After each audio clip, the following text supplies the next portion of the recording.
तो हेलो ସାଙ୍ଗମାନେ କମ୍ପାନୀରୁ ଆସି ଦେଖିଲା ବେଳକୁ ରୁମ୍ର ଅବସ୍ଥା ଏମିତି ଥିଲା। ରୁମ୍କୁ ଇଗ୍ନୋର କରି ଚାଲିଲି ମୋ ପେଟ ପୂଜା କରିବା ପାଇଁ।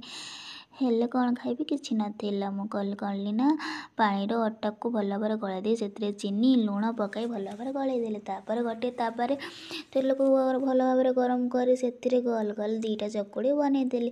ଚକୁଳି ବନେଇ ସାରିଲା ପରେ ରୁମ୍କୁ ଟିକେ ଭଲ ଭାବରେ କ୍ଲିନ୍ କରିଦେଲି, କାହିଁକିନା ମୋ ବାବୁ ରୁମ୍କୁ ଅପରିଷ୍କାର କରି ରଖିଥିଲେ। ରୁମ୍ କ୍ଲିନ୍ କରୁ କରୁ ମନେ ପଡ଼ିଲା କି ବାବୁର ବାଦାମ ଭିଜିବାର ଅଛି, କାହିଁକିନା ବାବୁ ପ୍ରତିଦିନ ସକାଳେ 10ଟା ଲେଖା ବାଦାମ ଖାଆନ୍ତି। ତାଙ୍କର କହିବାର ମାନେ ହେଉଛି ବାଦାମ ଡେଲି ସକାଳେ ଖାଇଲେ ମୁଣ୍ଡରେ ବୁଦ୍ଧି ଏବଂ ଦେହରେ ବଳ ହୋଇଥାଏ। ହେଲେ କ'ଣ ହେବ, ମୋର ତ ଯେତେ ଯାହା ଖାଇଲେ ବି ମୁଣ୍ଡରେ ବୁଦ୍ଧି କି ଦେହରେ ବଳ ହେଇନଥାଏ।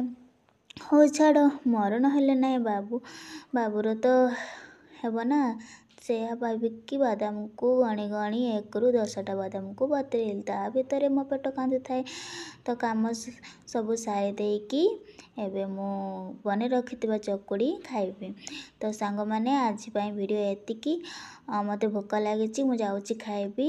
ଯଦି ଆପଣମାନଙ୍କୁ ମୋ ଭିଡ଼ିଓ ଭଲ ଲାଗୁଛି ତାହେଲେ ମୋ ଚ୍ୟାନେଲକୁ ସବସ୍କ୍ରାଇବ୍ କରନ୍ତୁ, ଲାଇକ୍ କରନ୍ତୁ ଏବଂ ସେୟାର ମଧ୍ୟ କରନ୍ତୁ। ସେତେବେଳେ ଯାଏଁ ରହିଲି।